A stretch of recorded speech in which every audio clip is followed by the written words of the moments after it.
साहेब ठाकरे हे काय बोलतील. मी त्यांना विनंती करतो की त्यांनी आपलं मनोगत व्यक्त करावं.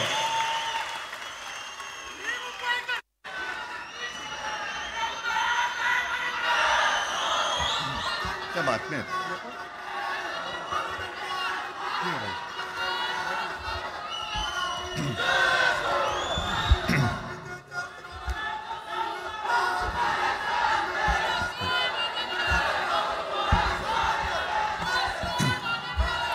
बऱ्याच वर्षांनंतर राज आणि माझी भेट व्यासपीठावरती झाली. आता पंचायत अशी आहे की त्यांनी मला सन्माननीय उद्धव ठाकरे असं बोललेलं आहे.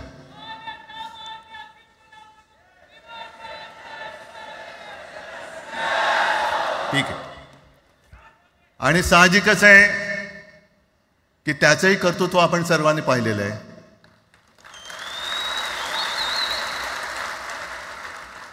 म्हणून माझ्या भाषणाची सुरुवात करताना सन्माननीय राज ठाकरे आणि जमलेल्या माझ्या तमाम मराठी हिंदू बांधवांनो, भगिनींनो आणि मातांनो,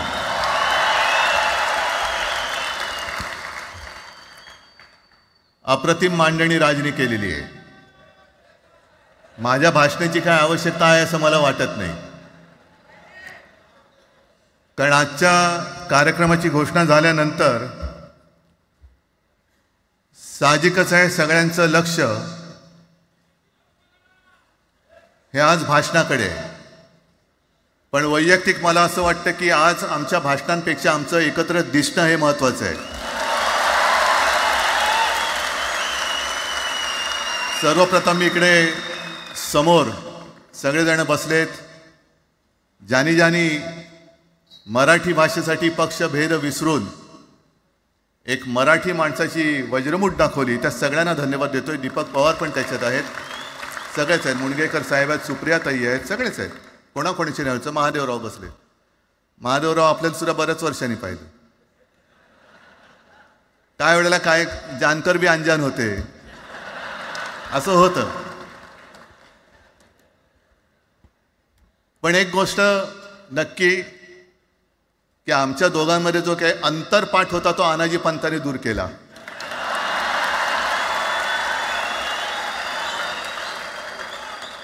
आता अक्षता टाकण्याची काय तुमच्याकडनं अपेक्षा नाहीये. एकत्र आलोय एकत्र राहण्यासाठी.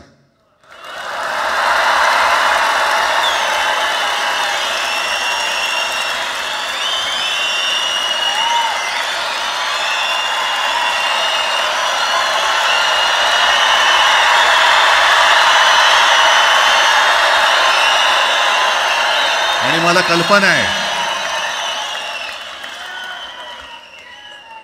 आज मला कल्पना आहे की अनेक बुवा महाराज हे बिझी आहेत. कोण लिंब कापतंय, कोण टाचण्या मारतंय, कोण गावी जाऊन अंगारे दुपारे करत असेल, रेडे कापत असतील. त्या सगळ्यांना सांगतो, या सगळ्या भोंदूपणाविरुद्ध माझ्या आजोबांनी लढा दिला होता आणि त्यांचे आम्ही वारसदार म्हणून तुमच्यासमोर उभे ठाकलेलो आहोत.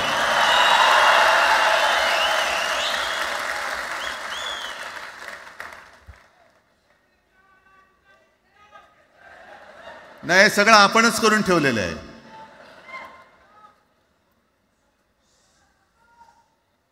भाषेवरनं जेव्हा एखादा विषय निघतो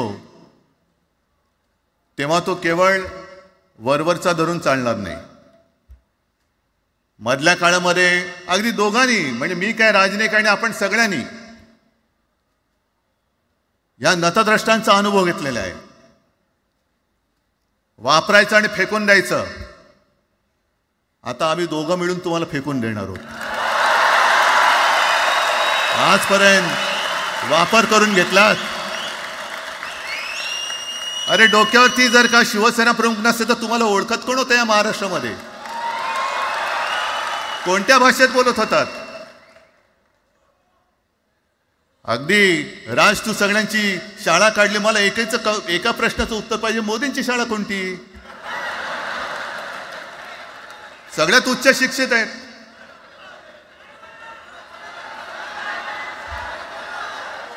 पण हे जे काय यांची मध्यंतर मी बोललो ना, भाजप ही अफवांची फॅक्टरी आहे. मधल्या काळात त्यांनी सुरू केलं होतं, उद्धव ठाकरेने हिंदुत्व सोडलं. हिंदुत्व ही कोणत्याही भाषेची मक्तेदारी नाही. आम्ही अस्सल मराठी बोलणारे तुमच्यापेक्षा जास्त कडवट कट्टर देशाभिमानी हिंदू आहोत. तुम्ही काय आम्हाला हिंदुत्व शिकवताय? अरे 92-93 साली जेव्हा जे काय घडलं, देशद्रोही मातले होते, तेव्हा मुंबईतल्या अमराठी लोकांना सुद्धा हिंदू म्हणून माझ्या शिवसैनिकांनी, शिवसेना प्रमुखांच्या शिवसैनिकांनी व मराठी माणसांनी वाचवलेलं आहे. आणि देवेंद्र फडणवीस आज जे बोललेत, बातमी आले सगळीकडे, मी इकडे बातम्या आणल्या आहेत. भाषेच्या नावाखाली गुंडगिरी सहन केली जाणार नाही.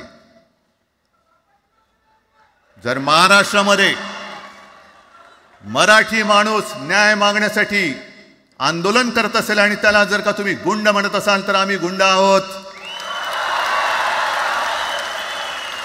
आम्ही गुंड. न्याय मागणं म्हणजे गुंडगिरी नाहीये. आणि जर का गुंडगिरी केल्याशिवाय तुमच्या दरबारी न्याय मिळत नसेल, तर आम्ही गुंडगिरी करूच.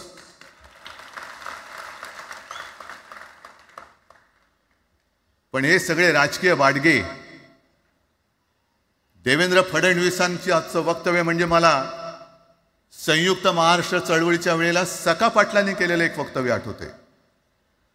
हे असेच तेव्हाचे, म्हणजे जो दिल्लीत बसतो त्याचे पाय चाटणारे इथले राज्यकर्ते असतात, ते त्यांना मी बाडगे म्हणतोय.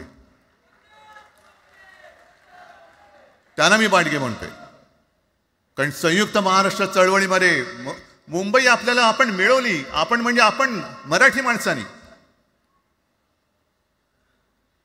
तेव्हाही तत्कालीन जे सत्ताधारी होते, हो अगदी काँग्रेस होतीच ना तेव्हा सत्तेवर,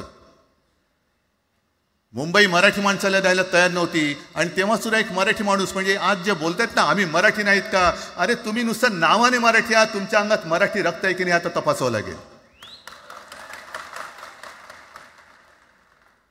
आणि सखा पाटील बोलले होते, यावश चंद्र दिवा करो, मुंबई महाराष्ट्राला मिळणार नाही.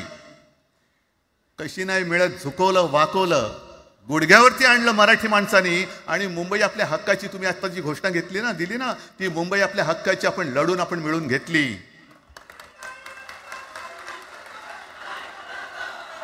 कशासाठी हा सगळा तुम्ही घोळ घालतात? पण याच्या मागे मी जे माझ्या डोक्यात जो एक विचार आहे, पटतं की नाही बघा. हे यांचं सध्या जे काय चालू आहे, म्हणजे आधी आपल्याला सुद्धा वाटलं होतं. कारण तेव्हा काश्मीरमध्ये 370 कलम होतं, ते हटवण्यासाठी शिवसेनेने पाठिंबा दिला. आणि तेव्हा यांनी घोषणा दिली होती, एक निशाण, एक प्रधान, एक विधान. बरोबर आहे, देश एक असला पाहिजे, संविधान एक असलं पाहिजे, निशाण सुद्धा एकच, तो आपला तिरंगा असला पाहिजे. भाजपचं भांडी पुसायचं फडकं असतं कामा नये. ते फडकं म्हणजे आमचा राष्ट्रध्वज नाहीये. पण ते सगळं चाललंय एक एक एक एक. त्याच्यानंतर आता नवीन एक तुमणं काढलं, 1 नेशन 1 इलेक्शन. म्हणजे हळुवारपणाने हे सगळं काही एक एक एक करत, हिंदी, हिंदू, हिंदुस्तान, हिंदू आणि हिंदुस्तान मान्य आहे, पण हिंदीची सक्ती आम्हाला मान्य नाही. तुम्ही कितीही कमिट्या करा, हिंदीची सक्ती तुमचे 7 पिढ्या उतरल्या तरी आम्ही लावू देत नाही.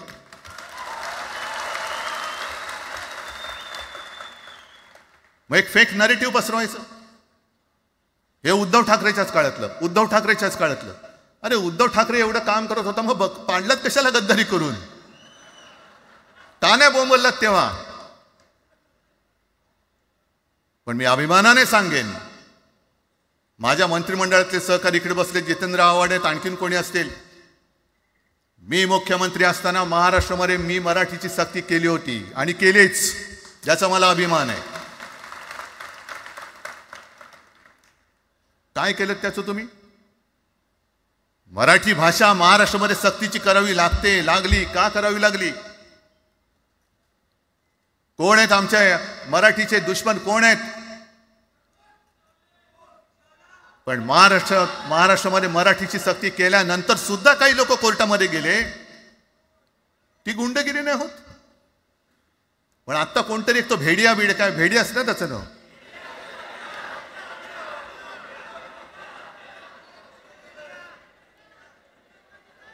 ही यांची सगळी पिलावळ आहे. तोडा फोडा आणि राज्य करा. आपण ज्या काही गोष्टी केल्या होत्या, हे म्हणतात म्हणे शिवसेनेने आजपर्यंत काय केलं? शिवसेना म्हणजे आता राज मी तुला असं माझ्यासोबतच घेतो, कारण आपण तेव्हा एकत्रच होतो, आता सुद्धा पुढे एकत्र चाललेलो आहोत. त्याच्यामुळे आपलं सगळं तेव्हाच म्हणतोय, आपला एवढ्या वर्षाचा कालखंड.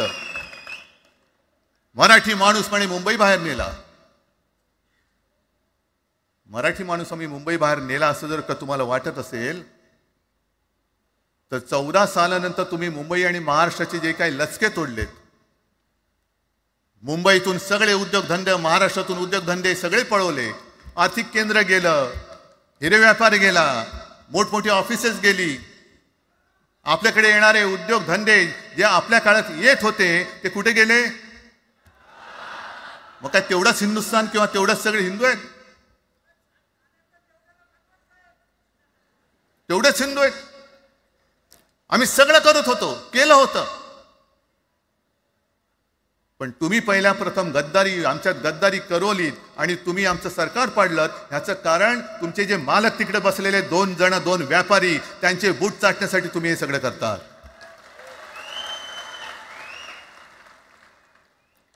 हे इतक्या वर्षाचं सगळं सहन करत करत करत आपण आलो. आपल्या डोळ्या देखत सगळे लचके तोडले जात आहेत. आपल्या दोघांनाही भांडवलं जात आहे आणि नतद्रष्ट आपल्या डोक्यावरती बसतायत. किती काळ सहन करायचंय? प्रत्येक वेळेला काही झालं की भांडाभांडी लावायची. आता सुद्धा तेच होणार. म्हणजे आम्ही एकत्र येणार, आल्यानंतर निवडणुकीपर्यंत एकत्र राहतील का? सत्ता प्राप्ती, काही जण म्हणतात की यांचा मराठीचा नाही, महापालिकेचा आहे. अरे नुसता महापालिकेचा नाही, तर आमच्या महाराष्ट्राचा आहे. आम्ही महाराष्ट्र सुद्धा काबीज करू.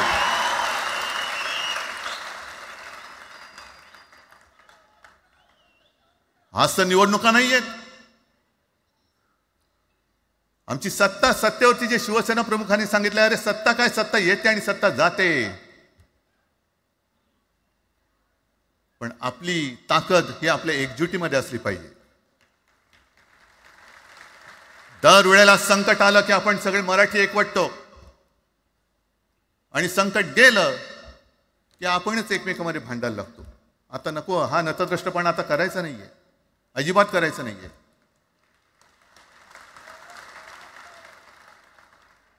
कारण गेल्या विधानसभेत त्यांनी जे काही केलं, बटेंगे तो कटेंगे.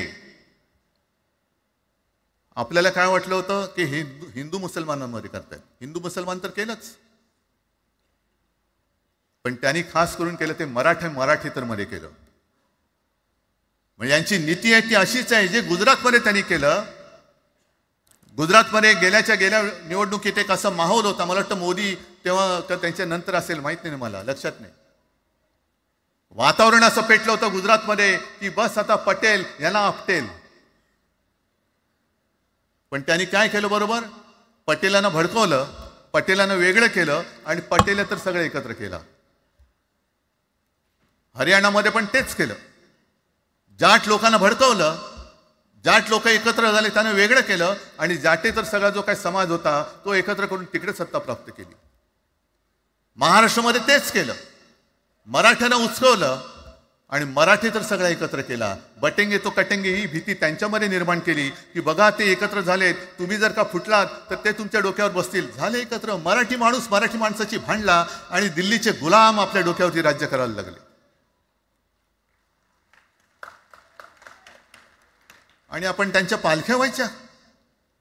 नुसते पालख्यांचे भवी होणार की तुम्ही कधीतरी आपल्या माय मराठीला पालखीमध्ये सन्मानाने बसवणार आहात. बस झालं, आता यांची जोखड फेकून दिली पाहिजे.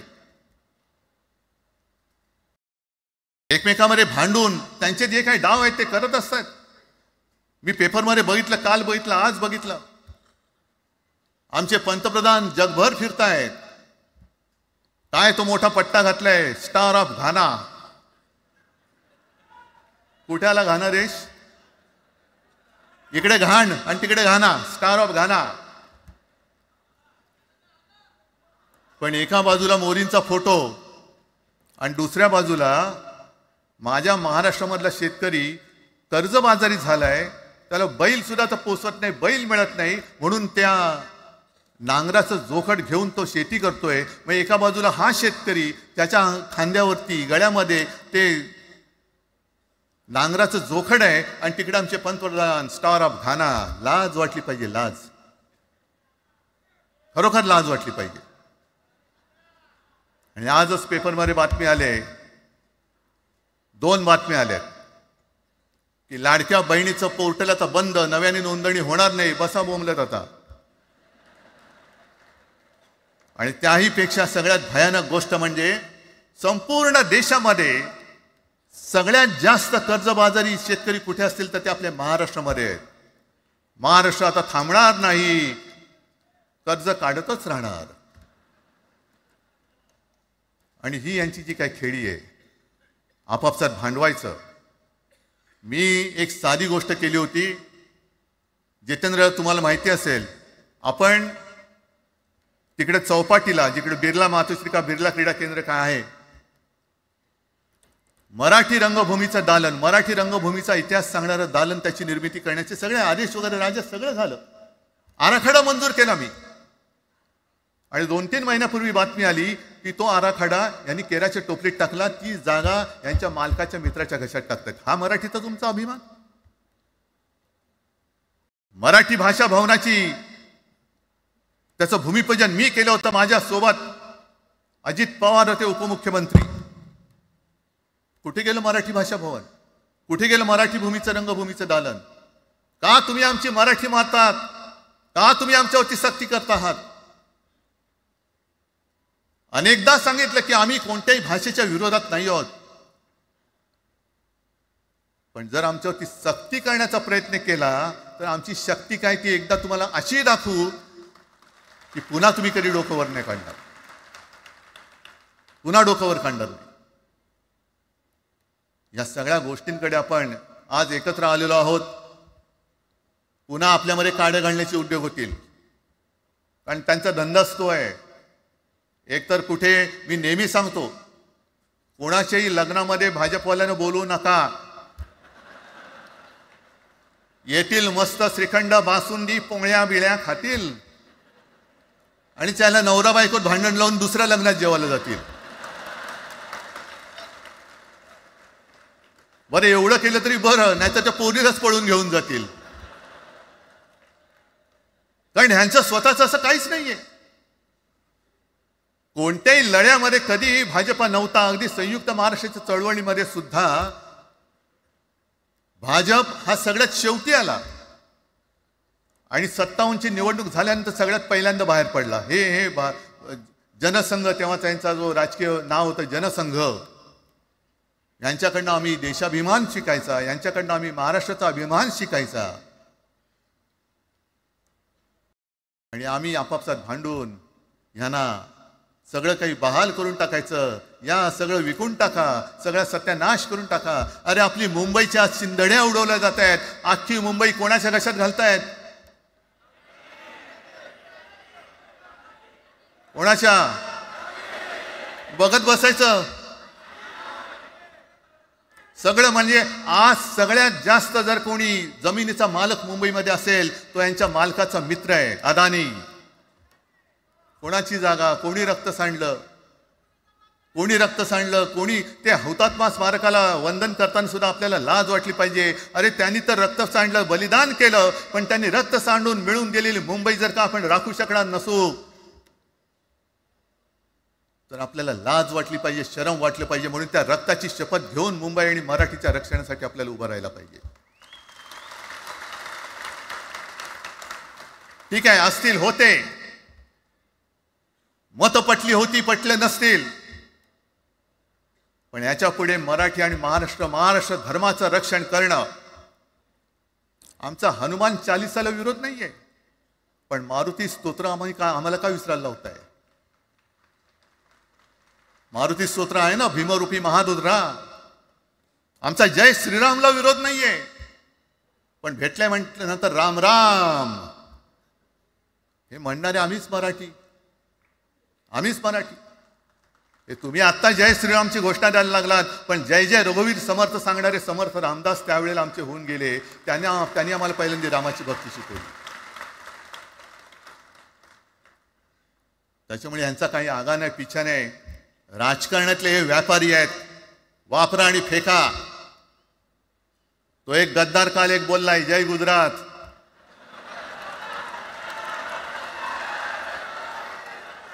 किती लाचारी करायची? तो पुष्पा पिक्चर पाहिल्यात तुम्ही सगळ्यांनी, दाढीवरनं हात फिरवून झुकेगा नाही साला. तसे हे गद्दार म्हणतात उठेगा नाही साला. कुछ भी बोलो उठेगाही नाही. अरे कसा उठणार? आहे का तुझ्याकडे उठण्यासारखं? म्हणजे विचार मी म्हणतोय.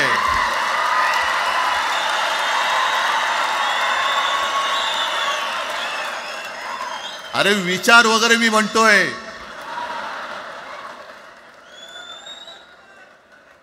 हिंदी भाषेच्या सक्तीला विरोध न करणारा बाळासाहेबांच्या विचाराचा पाईक असू शकेल?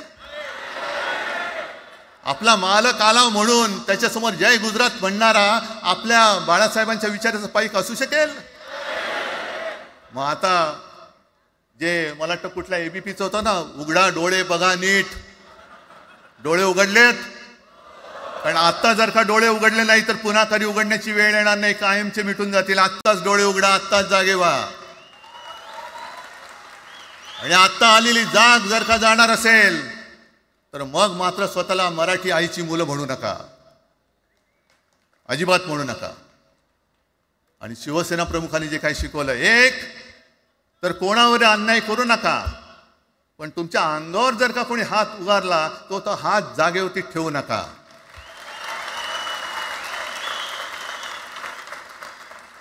देवेंद्र फडणवीस भाषिक गुंडगिरी सहन करणार नाही तुम्ही म्हणता आहात. मला एक मराठी माणूस असा दाखवा की जो आपल्या देशात इतर राज्यामध्ये जाऊन गुंडगिरी करू शकतो. हिम्मत आहे त्याची? एक मराठी माणूस दाखवा. पण तुमचे सगळे चेले चपाटे उठतायत, कोणावरही आरोप करतायत, तमाशे करतायत. अरे कोणताही मराठी माणूस किंवा कोणताही भाषिक इतर प्रांतीय भाषेत तिकडे गेला, राज्यात गेला आणि दादागिरी करण्याचा प्रयत्न केला तर उभाच शिरून टाकतील तिथली लोक. बंगालमध्ये जाऊन बघा, तमिळनाडूमध्ये जाऊन बघा. मग आम्ही आमच्या घरामध्ये आमच्या न्याय हक्काची गोष्ट केली, बरं कोणाशी भांडतो आम्ही? इथे सुद्धा काही अमराठी आले असतील, जसं राजने सांगितलं तसे आपले सगळ्यांचे अमराठी अनेक मित्र आहेत. पण त्यांच्यामध्ये आम्ही गुण्या गोविंदाने नांदतोय. मग हे गुण्या गोविंदाने नांदले, एकत्र राहिले तर आपली पोळी कशी भाजली जाईल? म्हणून तुम्ही आमच्या एकजुटीमध्ये विषाचा खडा टाकतात. हे सगळे तुमचे डाव आता उघड झालेले. तुम्ही वाटेल ते करा, पण मी आज महाराष्ट्राला आवाहन करतोय, म्हणजे विनंती करतोय की यापुढे कोणत्याही पक्षाचे आपण असू, जसं संयुक्त महाराष्ट्र समितीच्या वेळेला मराठी माणसाची एकजूट झाली होती, तशी एकजूट जर का आपण सगळ्या पक्षांनी मिळून, अगदी भाजपमधल्या मराठी माणसांनी सुद्धा त्याच्यामध्ये आलं पाहिजे.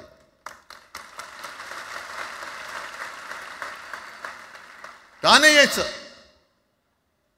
ज्या राज्यामध्ये राहता, ज्या मातीमध्ये तुम्ही जन्माला आलात, ज्या आईच्या पोटी जन्म घेतलात, तिचे उघड जर का हे धिंडोडे काढणार असतील आणि आपण आपले पक्षीय भेदाभेद घेऊन त्यांना पायघड्या घालणार असू, तर असं षंडाचं जीवन जगण्यापेक्षा मेलेलं बरं. महाराष्ट्र हा शूरांचा आहे, वीरांचा आहे, दगडांचा आहे, पण यांच्यासारखं धोंड्यांचा नाहीये. ही आपण आता एक शपथ घेतली पाहिजे. घेताय तुम्ही? घेतलेत की एकजूट केवळ आमचा कार्यक्रम. मी राजला परवा फोन केला, अरे जसं काय आपल्या पिक्चरचा प्रीमियर होता असं सगळेजण विचारतात आज कसं येऊ. हा प्रीमियर असेल, पण आजपासून सुरुवात झालेली आहे. आजपासून सुरुवात झालेली आहे.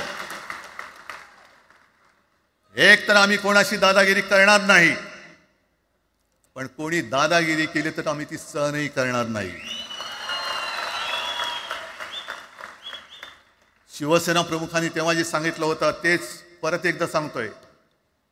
मराठा मराठेतर, ब्राह्मण ब्राह्मणेतर, 96 कोळी 92 कोळी, स्पृश्य अस्पृश्य, घाटी कोकणी हे सर्व मतभेद भेदाभेद गाडून मराठी माणसाची भक्कम एकजूट बांधा.